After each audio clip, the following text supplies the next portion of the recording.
Kenny Payne has added another starter onto the Louisville men's basketball team. We'll talk about why fans should be excited about the addition of USC transfer Tre White. We will then discuss the surprise commitment of Danilo Jovanovich and what fans should expect from him next season. And then finally, we will break down what the possible rotation could look like next fall, all on today's episode of the Locked On Louisville podcast. Stay tuned. You are Locked On Louisville, your daily podcast on the Louisville Cardinals. Part of the Locked On Podcast Network, your team every day. Hey, what's going on, everyone? Welcome into another episode of the Locked On Louisville podcast. I'm your host, Dalton Pence. Today's episode brought to you by FanDuel Sportsbook, the official sportsbook of Locked On. Make every moment more. Visit FanDuel.com/Locked On today to get started. Thanks again for making us your first listen of the day. Definitely appreciate it, but a ton of basketball to talk about on today's episode of the show. So let's get right on into the main talking point. That news came to Louisville fans on Saturday evening as USC transfer Tre White announced that he was headed to the Louisville Cardinals. Kenny Payne and company add another starter onto next year's team, and there's a ton of excitement that fans should feel from this commitment, because I feel like this is a player that many programs went after immediately. The Athletic had him as the number 3 rated best available transfer left in the portal. Number 1 and 2, I think it was number 1 was the player from North Dakota State that the stretch 4 that a lot of people are talking about, and then the other one was Dingle from Penn State, I believe. So this was obviously a big-time addition. Louisville, with 2 scholarships remaining, still needed to do some more work for next year's team in terms of the rotation, and Kenny Payne and company went out and got a possible starter. Well, not a possible starter. I honestly think Trey White is going to be a starter, considering that as a freshman last year for the USC Trojans, started 29 of the 33 games. The former top 50 recruit was a instrumental part of Andy Enfield's rotation down in Southern California. Looking statistically, what White brought to the table: averaged 9 points per game, 5.1 rebounds per game, 1.0 assists per game, averaged under half a block, half a steal per contest, respectively. Looking at his shooting splits, still some work to be done there. Overall was pretty solid, 47.5% from the field. What gets you maybe not necessarily a little concerned, but it makes you wonder, what his role is going to be on this team. He shot the ball, I think, 26.5% from behind the arc, and then 70% from the free throw line. Those are on pretty small, sample sizes. Only averaged about a 1.5 threes per game, 2.2 free throws per game. But nonetheless, Tre White was a player that a lot of people, not only USC fans, but national recruiting analysts, national college basketball analysts, thought that, he was going to be a very pivotal part of next year's team. And this is also considering that, they lost Reese Dixon-Waters, but they are bringing in Isaiah Collier, who's one of the top players in the country. Boogie Fland is coming back, or Boogie Ellis, not Boogie Fland. Boogie Ellis is coming back. And then obviously Bronny James as well. But Tre White was in the portal before Bronny James made his commitment over the weekend. But nonetheless, very exciting commitment for Louisville because of the potential. From the people that I've seen talk about his game, from the national recruiting analysts, even NBA draft scouts have basically said, look, there is extreme two-way potential here for Tre White. Tre White, 6'7", 210-pound, native of Dallas, Texas, a player that very, very solid with the ball in his hands, does a good job of creating his own shot. One thing that I found extremely interesting, obviously we talk about how the mid-range is sort of the lost art of basketball, right? A lot of the basketball priority, I guess you could say, is shooting threes and getting to the rim. And White has shown that he can do both of those things. But I like his attention to the mid-range, the willingness, and honestly the intention to score in the mid-range. You see how he's able to, score off the dribble, on the elbows, both elbows to be exact. Doesn't need a lot of space to, pull up and hit the shot. I also think he's got solid athleticism and size that allows him to get to the rim, finish in acrobatic ways sometimes, solid in transition. Scoring upside is there. It's extremely high. And if Kenny Payne and company can continue to get him to develop that offensive skill set, get that skill set refined and allow him to kind of unlock that offensive potential. The sky is the limit. And a lot of people believe that to be the case. So I want to read you a excerpt from Jerry Meyer, who is the director of basketball scouting of 24/7 Sports. He had this to say right before his senior season. A powerfully built small forward at 6'6", an explosive leaper off 2 feet, has functional basketball athleticism and versatility skill-wise. Keep the defense honest, a long-range shooter, prefers to score off the dribble, has a reliable pull-up jumper, and can finish in traffic. Handles the ball well and can be a playmaker with passing, can rebound in traffic, and will chase down a rebound. Defensively, can typically adequately defend any position. He compared him to Royce White of the Sacramento Kings. Royce White, a player who played for Iowa State back in the early 2010s. I think that Royce White was probably more of a small ball power forward in my opinion, but regardless, still some pretty significantly high praise for Tre White. I think that how it pertains to Louisville, the role that he'll fill at Louisville, I think you have to focus on that two-way skill set. Seemingly, what Kenny Payne says he's looking for in a player like Tre White. I think a player that is slated to play a lot in his program is sort of filled by Tre White. Tre White checks off all of the boxes. He has the size, being 6'6", 6'7". He can handle the ball. He can score off the dribble. He can get to the rim. He can defend. And, he has the willingness to go rebound and also to attack in the transition game. So I think that that's something to look forward to. Needless to say, I don't necessarily think I look at one part of Tre White's game and think, that's going to be the focal point next year, at least not right off the bat. I think that it's kind of a wait-and-see approach, but I do think that Louisville has found another starting player. We'll talk about the rotation at the back end of the show, but regardless, whoever starts alongside Tre White, I think that White can definitely be penciled in as a starter alongside of Sky Clark. Now, there's been a lot of controversy of what is a guard. And I think that there's a lot of differentiating opinions on the matter.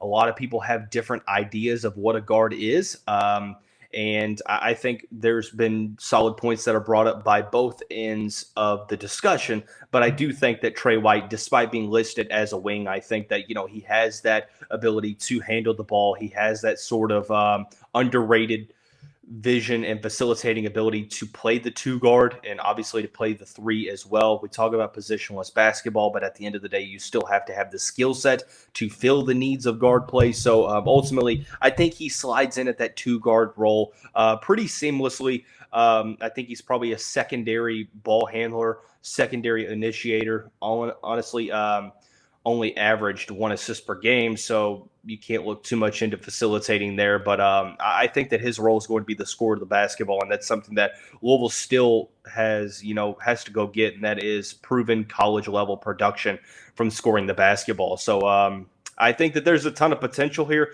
This is one of those types of additions to where if everything goes right, I mean, you're looking at a possible first-round draft pick here. I think that, Tre White has the potential. Some draft scouts and recruiting analysts believe that with a solid year at USC last year, he might have been able to play his way into the first round. Obviously, White didn't necessarily believe that to be so. He stayed in college, which is probably the best for him. Next year is sort of a weaker draft class, so to speak, especially up at the top and throughout the first round, as it relates to this year's class. So that's something to look forward to. I look at White to be a starter at UofL.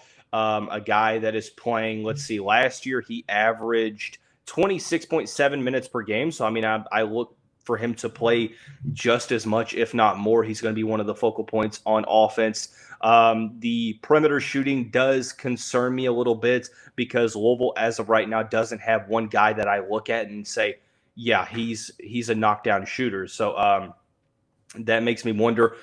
but he still has the potential to hit that deep ball. He can dribble into the shot. He can, produce and catch and shoot situations. So something to look for here is the progression of that perimeter shooting. But ultimately, you have to love, the athleticism that comes with the 6'7" frame, the ability to get to the rim and finish with ease.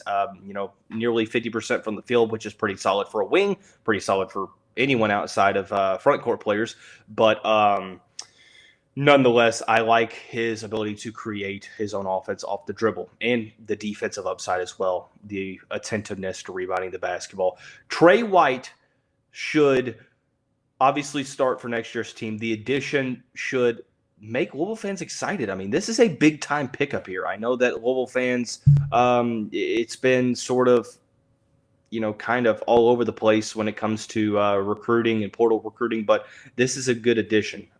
Don't let that get overreacted to or anything like that. But he wasn't the only addition to the team recently. Before Tre White last week, Danilo Jovanovich from Miami announced that he would be transferring to Louisville. Caught the whole fan base by surprise. Didn't play a lot with Miami this past season. We'll talk about why.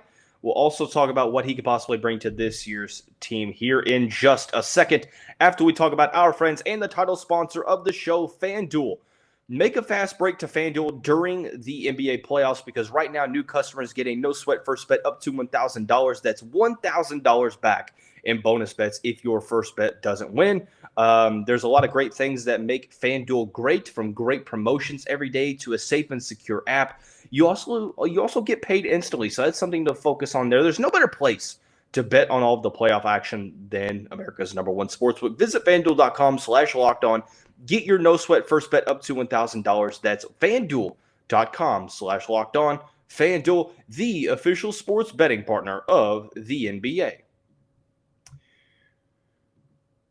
All right, so heading on into the second segment of the show, talking a little basketball recruiting. I apologize that we haven't discussed a lot of, men's basketball topics in the past couple weeks or so. Hadn't necessarily been a ton of information. Now we have a good amount of stuff to talk about. Talked about Tre White, why Louisville fans should be excited about adding the player that started the majority of games for USC last year. Also, another commitment. This was before the addition of Tre White. Danilo Jovanovich. Now, I could be saying this wrong. I apologize if I am. It's either Jovanovich or Jovanovic. I'm not sure if it's the soft J or not. But regardless, I feel like it's one of those two. But Danilo played at Miami this past season, only appeared in one game, played 2 minutes, and then did not appear in another game for the Miami Hurricanes.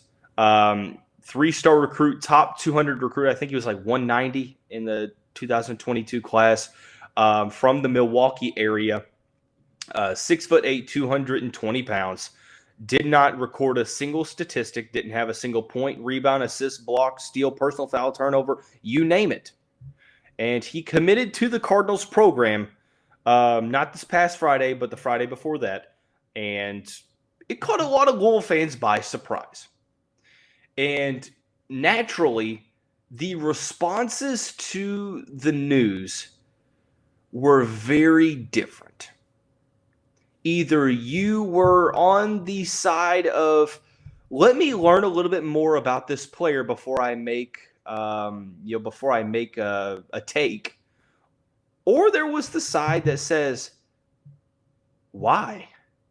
Why are we adding a player like this? And I think that my first reaction to the matter was, I think it was a little bit of both, because I don't like to have a take or to deliver a takeaway before I understand the type of player that I'm talking about.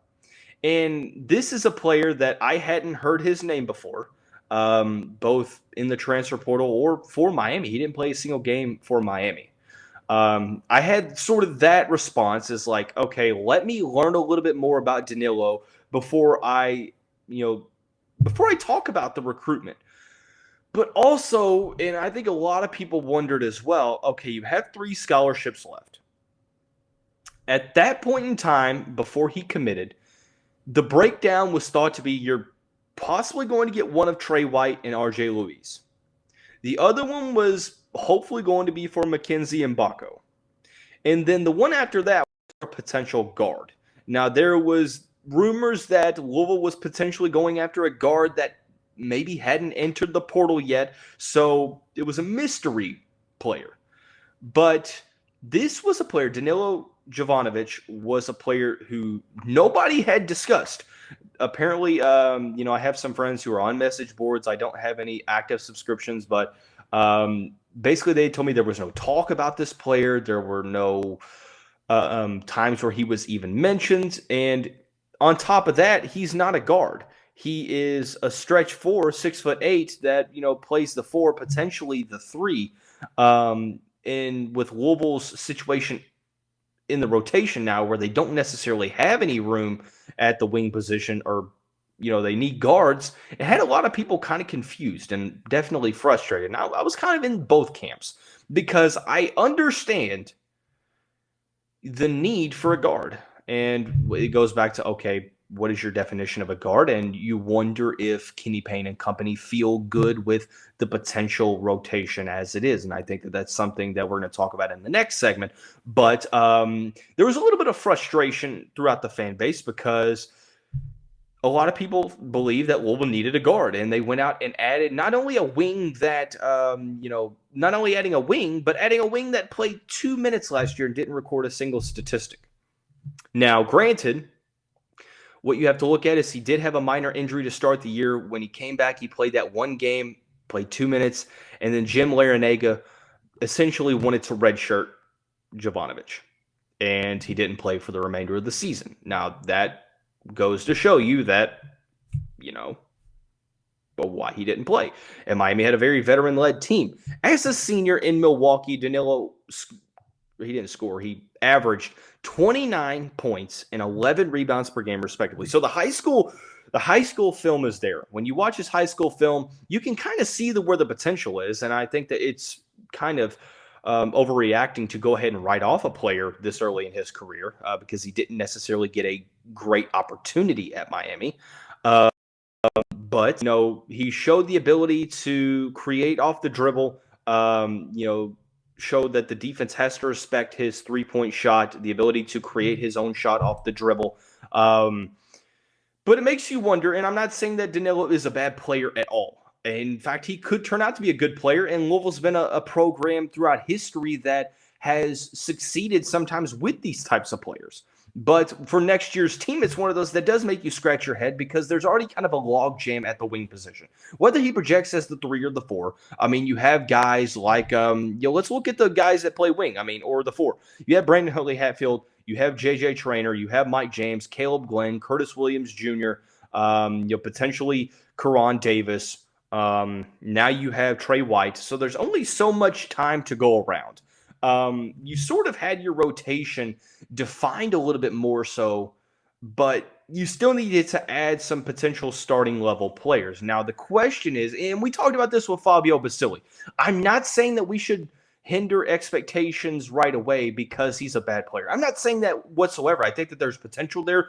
I think the talent is obviously there. The key is going to be the development, developing him to being a collegiate level contributor, and potentially he is a player that Kenny Payne and company said, we feel good about where we're at right now and what we could possibly add. We're going to add a player that could potentially help out in the future. And if that's the case, then who's to argue with that? But I think a lot of people felt like Louisville still needed some more help for next year's team, considering you just came off of a 4-28 season. Now, granted, I think that next year you're going to see him potentially, I'm not sure if he cracks into the 2 deep, into that, first or second rotation. I think he's probably on the outside looking in, going into the summer, going into fall workouts. So, but the potential is there, but I think that he's probably a player that Kenny Payne and company potentially added for the future down the line. So that just makes you wonder, but ultimately, the talent's there. You see the talent. And I think that the high school level production's there. So I think that it's one of those, commitments that some people thought it was potential walk on. It was clarified pretty quickly after that he was going to be on scholarship. So I wonder, I feel like there's been rumors that he might be transitioned to a walk on if other players get added on potentially. I don't know if there's any legitimacy to that rumor at all. So I'm not necessarily going to entertain it a ton, but nonetheless, I love the addition of Tre White onto the team. I think that Danilo Jovanovich is a very talented player, and I think that for being 6'8" and being able to score the ball like he can, that's very unique. But I still think that there's a level of development that needs to happen for Jovanovich to be able to be a significant contributor for the Louisville Cardinals, and maybe that's in the future. But a lot of people felt like this team still needed some additions for this upcoming year, and they still have a scholarship to be able to address that. So, but I think mainly people maybe not necessarily as frustrated as much with the player that they're adding, but the fact that it's not a guard. And I think that that's probably what most people were concerned about with this recruitment. But I'm interested to see how this works out for Louisville and for Danilo. So 2 additions, 1 scholarship left. We'll talk about what the rotation could look like. The question of the day, if you're listening to this or you're watching this, drop a comment down in the YouTube selection. What's the starting 5 look like right now, currently, with 1 scholarship left to fill? Drop a comment down in the YouTube section. On tomorrow's episode of the show, like I said, thanks again for making us your first listen of the day. On tomorrow's episode of the show, we're going to talk a little bit more about football. We're going to have Grant Mulligan back onto the show to discuss the players that got drafted, Yaya Diaby and Yasir Abdullah, and to see how their respective NFL careers could go with their current stops. So be sure to tune in with the episode with Grant Mulligan tomorrow. But to conclude the show, I figured we would talk a little bit more about a collective sense of what the rotation looks like currently, what it could look like. I think obviously things are so fluid, and I don't think that they're set in stone at the moment. I do think that Sky Clark and Tre White are penciled in starters. I think that both of them are going to start. I think after that, you're sort of in an interesting position because I think that as of right now, if it were the start of the season, I think that being a veteran, I think Mike James gets the other starting nod. So you're probably looking at a, Sky Clark, Mike James, Tre White, top 3 in the rotation, and then Trenton Flowers sort of being like the 6th man off the bench until Trenton Flowers gets some production and get some, game experience. I don't necessarily think that that I would project that he's going to start over Mike James right away. I think that Mike James is a player that's probably going to start immediately. Who knows if that's going to be the case, come ACC play. But I think that right now, Sky Clark, Tre White, and Mike James are going to be your starters at the 1, 2, 3, wherever you want to look at that way. After that, I think Brandon Huntley-Hatfield starts at whether it be the 4 or the 5. After that, you're sort of getting into an interesting situation. Are you going to see, I think it's down between JJ Traynor and Emmanuel Okorafor. I think that Okorafor with his motor and ability to attack the boards, I think that, he could be a potential starter, but JJ Traynor also played very well at the end of the season. So you could see where Okorafor slides more of into a 5 role and JJ, is a guy off the bench, or maybe Huntley-Hatfield slides into the 5 and Traynor is sliding into the 4. But regardless, I think Dennis Evans is the wild card in this. He's very raw on the offensive end, but still has a ton of defensive versatility. The best shot blocker in the 2023 recruiting class. So that's something to focus on. So I think right now, you look, I think projecting the starting lineup, my projected starting lineup is Sky Clark, Tre White, Mike James, JJ Traynor, and Brandon Huntley-Hatfield. Obviously, if Louisville gets a commitment from Mackenzie Mbako, that I think Mbako obviously slides into a starting role, being a top 10 recruit. And probably starts over a guy like JJ Traynor, where you're probably going to see Brandon Huntley-Hatfield starting at the 5. But the second rotation is where things get interesting after that. I think that whoever you add, potentially with that last scholarship could slide into the second rotation. Dennis Evans is there as well. In the backcourt, you're probably looking at, whoever doesn't start between Trenton Flowers and Mike James, Karan Davis, whoever doesn't start between. So put it this way, I'm trying not to confuse people. I think you're probably going to go 9 to 10 deep with this rotation. That's usually how the collegiate rotations go. So if your starters are going to be, in my opinion, Sky Clark, Tre White, Mike James, JJ Traynor, Brandon Huntley-Hatfield, that means your second rotation is going to be Karan Davis, Trenton Flowers, JJ Traynor, Dennis Evans, and probably whoever you add with that last scholarship. Potentially could be a guard. I think that you looking at this team, they still do need to add a primary ball handler, put a point guard level player. So because you look at that second unit, although that Trenton Flowers and Karan Davis, I know that Kenny Payne and company view them as guards. I don't necessarily think that they're true, ball facilitating, offense initiating guards. So that's something to look for. But Trenton Flowers, if one of these wings could project to be a point guard, it would be Trenton Flowers. So I think potentially odd man out situations. Danilo Jovanovich, Curtis Williams Jr., Caleb Glenn, two of the true freshmen, probably going to be given some time to develop. If they give you a situation to where they are going to be in line for some big time productive minutes, that's great. That is obviously some big time news for Louisville. Louisville would definitely appreciate that. But as of right now, I think that there's a lot of moving parts at the moment. I'm interested to see what the starting lineup, what the rotation is going to look like, because it's so very fluid right now, especially with the roster not being finalized. I do think that there is more depth than last year's team. You just have to replace a good amount of production. So that's why I think it's going to be very important to see what the coaching staff does with this final scholarship. So like I said, I apologize for not talking a lot of basketball recruiting recently, but obviously we are back today. Drop in a comment. Like I said, the question of the day is, who is your projected starting five for the Louisville men's basketball team for next season? Not considering that final scholarship, but current to date. So that's going to wrap up today's episode of the show. Everyone have a great day. We'll see you right back here